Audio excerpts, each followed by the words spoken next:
জুলাই হত্যাযোগ্য মামলায় হাসিনা সহ ৩ জনের বিচার শেষ। ১৩ নভেম্বর রায়ের তারিখ নির্ধারণ, আসামিদের সর্বোচ্চ শাস্তির দাবি অ্যাটর্নি জেনারেলের। উপদেষ্টা পরিষদে সংশোধিত শ্রম আইন ও আরপিও অনুমোদন, আইন শৃঙ্খলা বাহিনীর সংজ্ঞায় যুক্ত সশস্ত্র বিভাগ, বাদ পড়ল ইভিএম।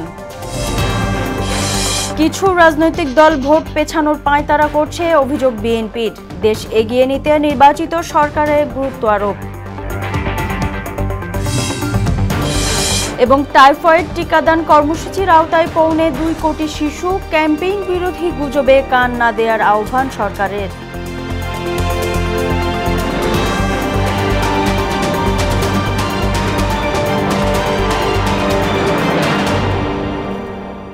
আসসালামু আলাইকুম, সবাইকে মোহনা সংবাদে স্বাগত। শুনছিলেন শিরোনাম, পুরো সংবাদের সঙ্গে আছি নাদিয়া নাহিদ। জুলাই আগস্টে সংঘটিত মানবতা বিরোধী অপরাধ মামলায় শেখ হাসিনা সহ ৩ আসামির বিচার শেষ হয়েছে। ১৩ নভেম্বর রায় ঘোষণার দিন ধার্য করবে ট্রাইব্যুনাল। অ্যাটর্নি জেনারেলের সমাপনী বক্তব্য শেষ হয় মামলার বিচার কার্যক্রম। তিনি বলেন, হাসিনা সহ অন্যদের শাস্তি দিতে না পারলে জুলাই শহীদ ও আহতদের প্রতি অবিচার হবে। মেজবার রহমানের রিপোর্ট।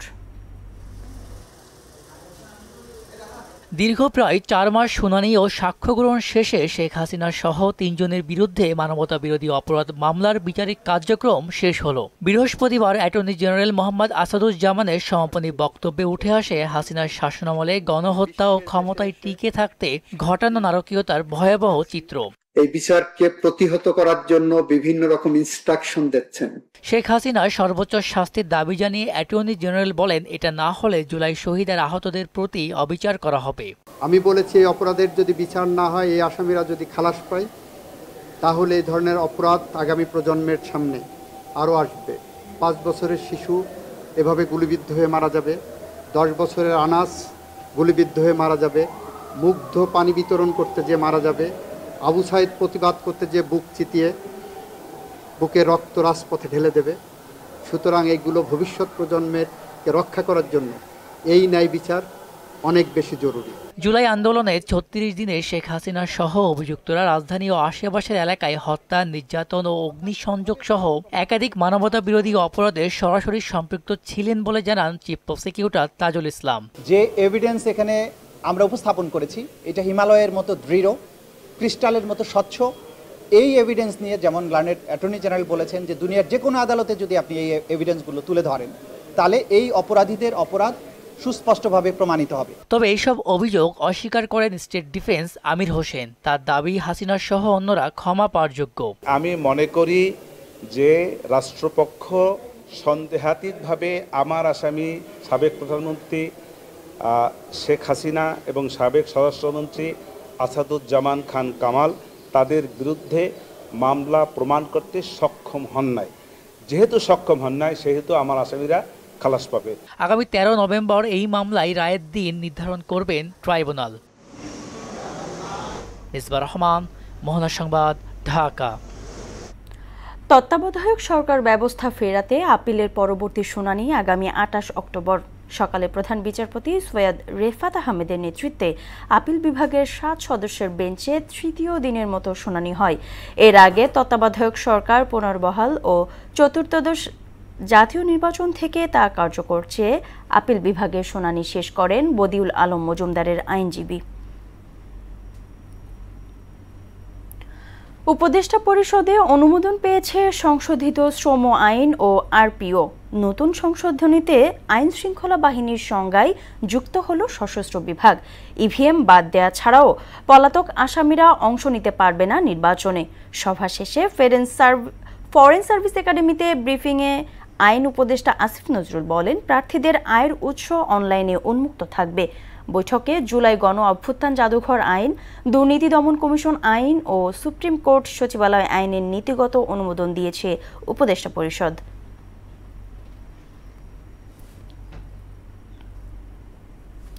কিছু রাজনৈতিক দল নির্বাচন পেছানোর পায়তারা করছে বলে অভিযোগ করলেন বিএনপির মহাসচিব মির্জা ফখরুল ইসলাম আলমগীর। রাজধানীর ডিপ্লোমা ইঞ্জিনিয়ার্স ইনস্টিটিউটে এক অনুষ্ঠানে তিনি কথা বলেন।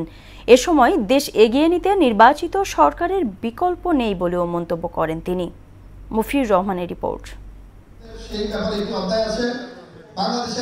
রাজধানী ডিপ্লোমা ইঞ্জিনিয়ার্স ইনস্টিটিউটে মহানায়ক শহীদ জিয়া গ্রন্থের মোড়ক উন্মোচন করা হয়। এতে প্রধান অতিথি ছিলেন বিএনপির মহাসচিব মির্জা ফখরুল ইসলাম আলমগীর।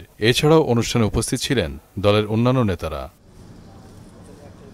অনুষ্ঠানে সভাপতি বিএনপি চেয়ারপারসনের উপদেষ্টা কাউন্সিলের সদস্য আব্দুস সালাম বলেন, শহীদ প্রেসিডেন্ট জিয়াউর রহমানের আদর্শ ধারণ করতে পারলে বাংলাদেশের এগিয়ে যাওয়া সহজ হবে। বাংলাদেশের প্রতিটা ক্রাইসিসে যেমনি শহীদ জিয়া আমাদের সামনে ছিল, এখনো আছে। শহীদ জিয়া অম্লা, শহীদ জিয়া মরে নাই। বাংলাদেশ যতদিন থাকবে ততদিন শহীদ জিয়া থাকবে। আর শহীদ জিয়াকে যদি আমরা ধারণ করতে পারি, শহীদ জিয়ার অনুসৃত নীতি যদি আমরা ফলো করতে পারি, তাহলে বাংলাদেশটাকে এগিয়ে নিয়ে যাওয়া সম্ভব হবে। অনুষ্ঠানের প্রধান অতিথি এতে বলেন, গত 15 বছরে ফ্যাসিবাদী শাসনের কারণে দেশের অর্থনীতি, রাজনীতি কার্যত ধ্বংস হয়ে গিয়েছিল। অন্তর্বর্তী সরকার সুষ্ঠু নির্বাচন আয়োজনের চেষ্টা অব্যাহত রাখলেও কিছু দল এতে বাধা দিচ্ছে। কোন রাজনৈতিক দল নির্বাচন যেন পিছিয়ে যায়, নির্বাচন যেন সঠিক সময় না তার চেষ্টা করছেন। অতি দ্রুত নির্বাচনের মাধ্যমে একটা রাজনৈতিক সরকার দরকার। দেশের অর্থনীতি, শিক্ষা সবকিছু নির্ভর করছে একটি নির্বাচিত সরকার সেই অবস্থাগুলোকে সামনে নিয়ে আসবে। জিয়াউর রহমানকে আওয়ামী লীগ সরকার ইতিহাস থেকে মুছে ফেলতে চেয়েছিল উল্লেখ করে ইতিহাস যাকে ধারণ করে তাকে মুছে ফেলা সম্ভব নয় বলেও মন্তব্য করেন তিনি। শহীদ প্রেসিডেন্ট জিয়াউর রহমানকে ইতিহাস ধারণ করেছে। মফিউর রহমান, মোহনা সংবাদ, ঢাকা। বিগত 3টি জাতীয় সংসদ নির্বাচনের দায়িত্বে থাকা কর্মকর্তাদের বিষয়ে প্রধান নির্বাচন কমিশনারকে সতর্ক করেছে বিএনপি। তবে বর্তমান কমিশনের সুষ্ঠু নির্বাচন আয়োজনের প্রতিশ্রুতিতে আস্থাও রাখছে দলটি। দুপুরে নির্বাচন ভবনে সিইসি এএমএম নাসির উদ্দিনের সঙ্গে বৈঠক শেষে এসব কথা বলেন বিএনপির স্থায়ী কমিটির সদস্য আব্দুল মুঈন খান। তিনি জানান, গণতন্ত্রের স্বার্থে ভোটাররা যাতে নির্বিঘ্নে ভোট কেন্দ্রে যেতে পারে এমন পরিবেশ নিশ্চিতের তাগিদ দেওয়া হয়েছে বৈঠকে। 15 বছরে যাদের চরিত্র হনন করেছিল আওয়ামী লীগ স্বৈরাচারী, তারা 15 মাসে যে তারা সব কিছু সংশোধিত হয়ে যাবে এতটা আশা করা আসলে বাস্তবতা নয়। কাজেই নির্বাচন কমিশনকে সতর্ক থাকতে হবে। মতদ্বৈধতাও থাকবে, ভিন্ন মত থাকবে। যদি ভিন্ন মত না থাকে তাহলে কিন্তু গণতন্ত্র হতে পারে না। কাজে আজকে এনসিপি আপনি যেটা বলেছেন তাদের কিছু ভিন্ন মত রয়েছে, আমরা সেটাকে সম্মান করি। জনগণের টাকায় বিদেশে সম্পদ বাড়ানো ব্যক্তিরা পরিকল্পনা অনুযায়ী এই নগরকে গড়ে তোলেনি বলে অভিযোগ করেছেন বিএনপির সিনিয়র যুগ্ম মহাসচিব রুহুল কবির রিজভী। বলেন, বিএনপির রাষ্ট্র ক্ষমতায় গেলে দেশের মানুষ স্বস্তিতে জীবনযাপন করতে পারবে। সকালে রাজধানীর রূপনগরে অগ্নিকাণ্ডে ক্ষতিগ্রস্ত পরিবারকে আর্থিক সহায়তা প্রদান শেষে আবাসিক এলাকায় রাসায়নিক কারখানা স্থাপনের সমালোচনা করেন রুহুল কবির রিজভী। আর জানাচ্ছেন হুমায়ুন কবির। গেল 14 অক্টোবর রাজধানী রূপনগরে শিয়ালবাড়িতে পোশাক কারখানা ও রাসায়নিক গুদামে অগ্নিকাণ্ডের ঘটনায় 16 জনের মৃত্যু হয়। অগ্নিকাণ্ডের ঘটনাকে বেদনায় উল্লেখ করে নিহত পরিবারকে বিএনপির ভারপ্রাপ্ত চেয়ারম্যান তারেক রহমানের পক্ষ থেকে প্রতিশ্রুতি অনুযায়ী নগদ 1 লাখ টাকা তুলে দেন দলটির সিনিয়র যুগ্ম মহাসচিব রুহুল কবির রিজভী ও ঢাকা মহানগর উত্তর বিএনপির আহ্বায়ক আমিনুল হক। সহযোগিতার হাত বাড়িয়ে দেওয়ায় বিএনপির ভারপ্রাপ্ত চেয়ারম্যান তারেক রহমানের প্রতি কৃতজ্ঞতা জানান নিহতের স্বজনরা। আল্লাহর রহমতে 1 লক্ষ টাকা পাইছি বিএনপির পক্ষ থেকে, অন্য হাত থেকে আমরা পাই যাই সহযোগিতা। কারখানা কাজ করতাম, এই ছেলে আমার সম্পদ ছিল। সমাজবিজ্ঞান নিয়ে মাস্টার্স কমপ্লিট করছি। চাকরির জন্য যদি একটু চেষ্টা করা হইতো তাহলে 2টা সন্তান নিয়ে আমি সুন্দর মতো থাকতে পারতাম। অগ্নিকাণ্ডে নিহত ও ক্ষতিগ্রস্ত পরিবারের সহায়তা বিএনপি সবসময় পাশে থাকবে বলে জানান ঢাকা মহানগর উত্তর বিএনপির আহ্বায়ক আমিনুল হক। মাননীয় ভারপ্রাপ্ত চেয়ারম্যান জনাব তারেক রহমানের নির্দেশনায় বাংলাদেশ জাতীয়তাবাদী দল বিএনপির পক্ষ থেকে তাৎক্ষণিকভাবে আমাদের সিনিয়র যুগ্ম মহাসচিব জনাব রুহুল কবির রিজভী তিনি প্রত্যেকটি নিহত পরিবারকে 1 লক্ষ টাকা করে অনুদান দেওয়ার নির্দেশনা এবং সহযোগিতার হাত বাড়িয়ে দিয়েছেন। এই সময় বিএনপির সিনিয়র যুগ্ম মহাসচিব রুহুল কবির রিজভী আবাসিক এলাকার রাসায়নিক কারখানা স্থাপনের সমালোচনা করেন। এইরকম একটি আবাসিক এলাকা যেখানে ছেলে মেয়ে নিয়ে পরিবারগুলো বসবাস করে, সেখানে একটি ধ্বংসাত্মক রূপ পরিগ্রহ করতে পারে, মানুষের জীবন বিপন্ন করতে পারে এই ধরনের একটি রাসায়নিক কারখানা এখানে করার অনুমতি দেওয়া হয় কিভাবে? বিগত সরকার পরিকল্পিতভাবে নগর গড়ে না তুলে বিদেশে টাকার পাচারে ব্যস্ত ছিল বলেও অভিযোগ করেন রিজভী। যাদের টার্গেট হচ্ছে বাংলাদেশের মানুষের টাকা নিয়ে গিয়ে দুবাইয়ে বাড়ি বানানো, কানাডায় বাড়ি বানানো, তো তারা তো এসব দিকে মনোযোগ দেয়নি। একটা প্ল্যানিং করে পরিকল্পিতভাবে নগরায়ন তো করা, এইটার দিকে তারা মনোযোগ দেয়নি। রাষ্ট্র ক্ষমতায় গেলে হেলথ কার্ডের মাধ্যমে বিএনপি জনগণের স্বাস্থ্যসেবা নিশ্চিত করবে বলেও জানান বিএনপির মুখপাত্র।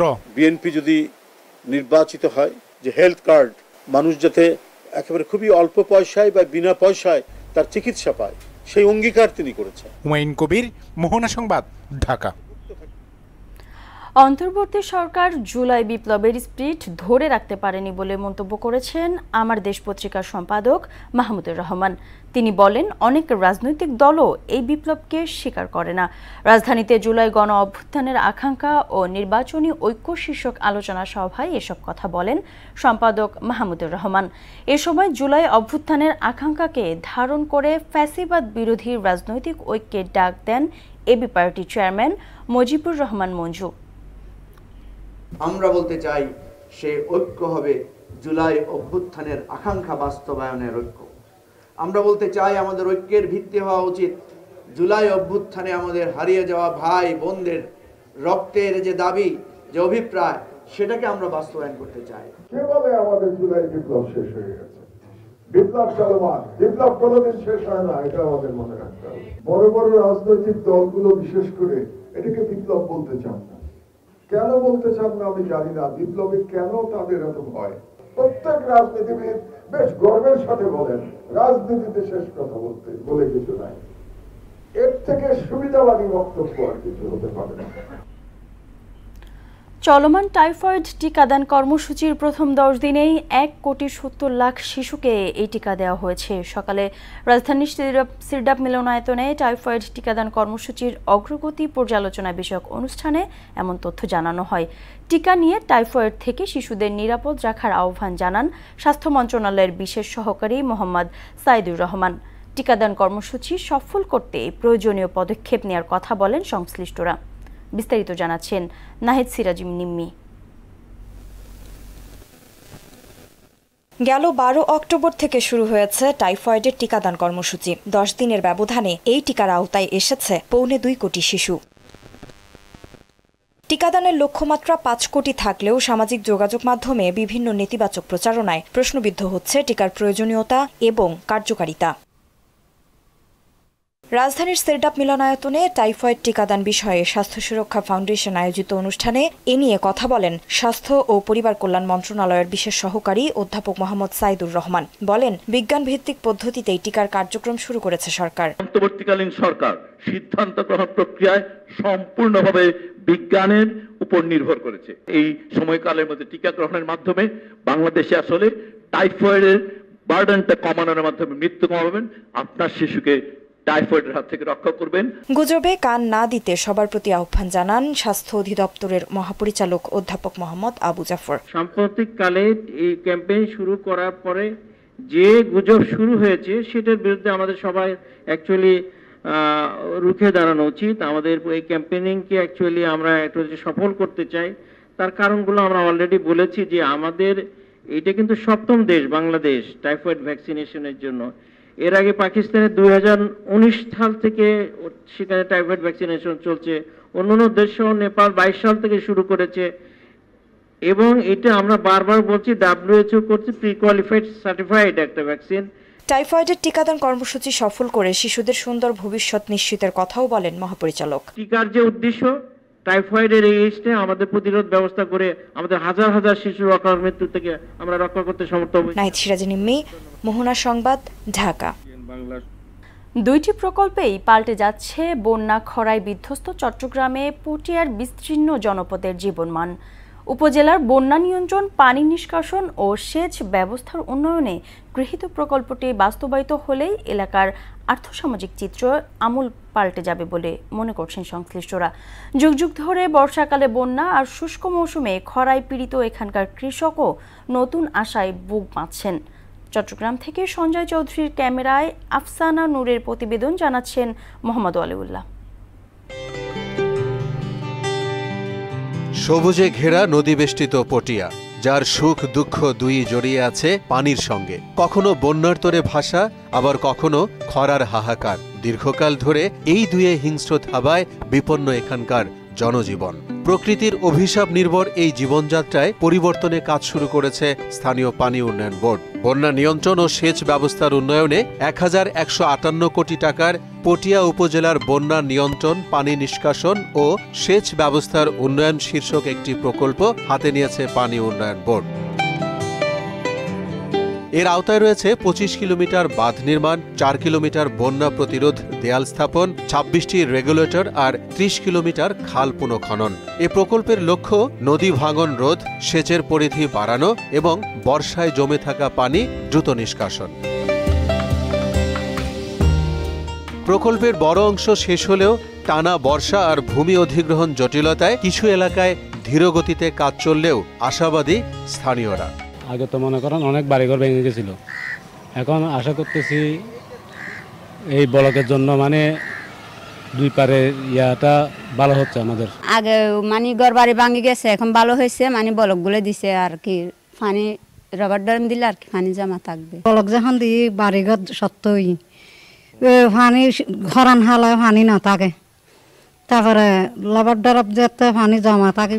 বাঁধ নির্মাণের মূল কাজ শেষ না হলেও জমি অধিগ্রহণ প্রক্রিয়া শেষ হলেই প্রকল্পের চিত্র দৃশ্যমান হবে বলে জানালেন দায়িত্বপ্রাপ্ত প্রকৌশলী। বাঁধ নির্মাণের কম্পোনেন্টটা ব্যতীত বাকি সব কম্পোনেন্টের কাজগুলো করছি, কারণ আসলে ভূমি অধিগ্রহণ ছাড়া বাঁধের কাজ পুরোপুরিভাবে করা সম্ভব না। ভূমি অধিগ্রহণ প্রক্রিয়া সমাপ্তির পরে আমরা বাকি কাজগুলো, বাঁধের কাজগুলো করতে পারবো, তবে বাঁধ ছাড়া অন্যান্য সকল কম্পোনেন্টের কাজ আমাদের চলমান আছে।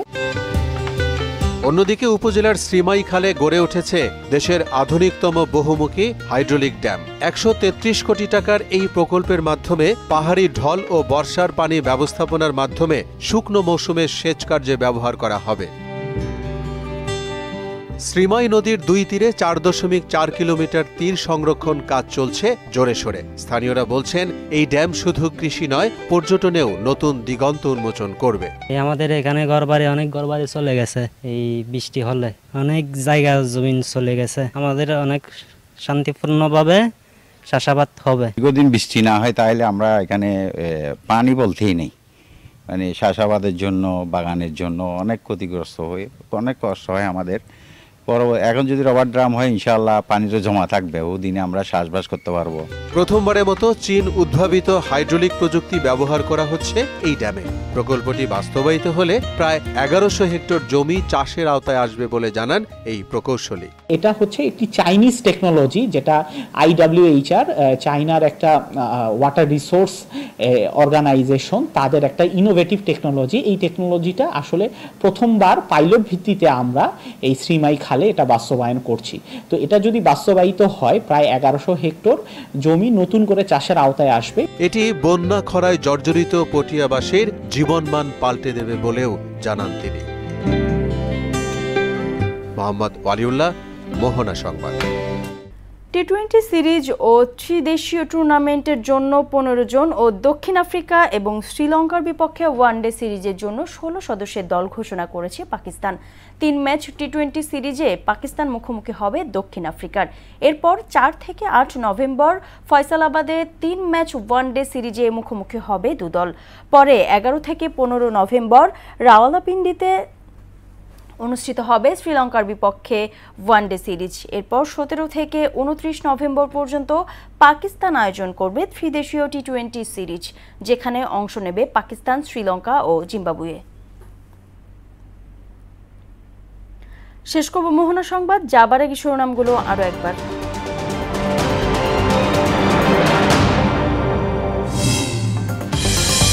জুলাই হত্যাযোগ্য মামলায় হাসিনা সহ ৩ জনের বিচার শেষ, ১৩ নভেম্বর রায়ের তারিখ নির্ধারণ। আসামিদের সর্বোচ্চ শাস্তির দাবি অ্যাটর্নি জেনারেলের। উপদেষ্টা পরিষদের সংশোধিত শ্রম আইন ও আরপিও অনুমোদন। আইন শৃঙ্খলা বাহিনীর সংজ্ঞায় যুক্ত সশস্ত্র বিভাগ, বাদ পড়ল ইভিএম। কিছু রাজনৈতিক দল ভোট পেছানোর পাঁয়তারা করছে, অভিযোগ বিএনপির। দেশ এগিয়ে নিতে নির্বাচিত সরকারের গুরুত্ব আরোপ। এবং টাইফয়েড টিকাদান কর্মসূচির আওতায় 2.25 কোটি শিশু, ক্যাম্পেইন বিরোধী গুজবে কান না দেওয়ার আহ্বান সরকারকে।